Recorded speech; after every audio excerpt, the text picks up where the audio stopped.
The first book I choose is The Abolition of Man by C.S. Lewis. Okay. It's a man without chests. So he sent the word to slay and slew the little childer. Traditional carol. I doubt whether we are sufficiently attentive to the importance of elementary textbooks. That is why I have chosen as the starting point for these lectures a little book on English, intended for boys and girls in the upper form of schools. I do not think the authors of this book, there were two of them, intended any harm, and I owe them, or their publisher, good language for sending me a complimentary copy. At the same time, I shall have nothing good to say of them. Here is the predicament. I do not want to pillory two modest practicing school matters who were doing the best they knew. But I cannot be silent about what I think the actual tendency of their book. I therefore propose to conceal their names. I shall refer to these gentlemen as Gaius and Titius, and to their books as the Green Book. But I promise you there is such a book, and I have it on my shelves. In their second chapter, Gaius and Titius quote the well-known story of Coleridge at the waterfall. You remember that there were two tourists present, that one called is sublime and the other pretty, and that Coleridge mentally endorsed the first judgment and rejected the second with disgust. Gaius and Titius, I don't know what that's, comments as follows. When the man said, "This is sublime," he appeared to be making a remark about the waterfall. Actually, he was not making a remark about the waterfall, but a remark about his own feelings. What he was saying was really, I have feelings associated in my mind with the word sublime, or surely I have sublime feelings.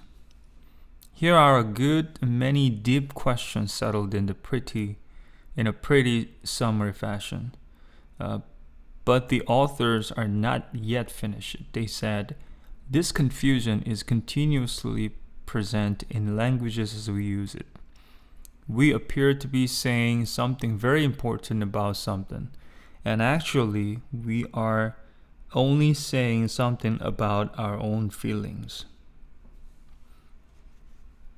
Before considering the issues really raised by this momentous little paragraph, designed, you will remember, for the upper forms of schools, we must eliminate one mere confusion into which Gaius and Titius have fallen.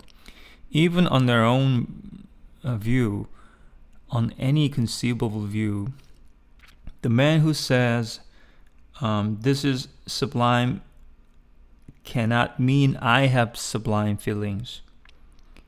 Even if it were granted that such qualities as sublimity were simply and solely projected into things from our own emotions, yet the emotions which prompt the projection are the correlatives, and therefore almost the opposite of the qualities projected.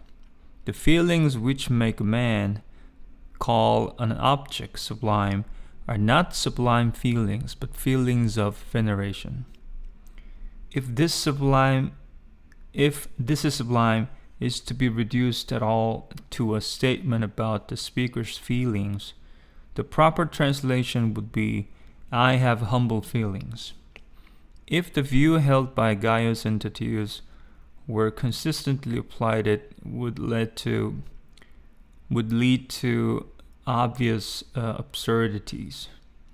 It would force them to maintain that you are contemptible means I have contemptible feelings. In fact, that your feelings are contemptible means my feelings are contemptible. But we need not delay over this, which is the pons asimorum of our subject. It would be unjust to Gaius and Titius themselves to emphasize what was doubtless a mere inadvertence. Okay, this is page 4. I better stop here. Okay, that's it for today. This is Min Ki. Please leave a comment and correct me if you can. Bye.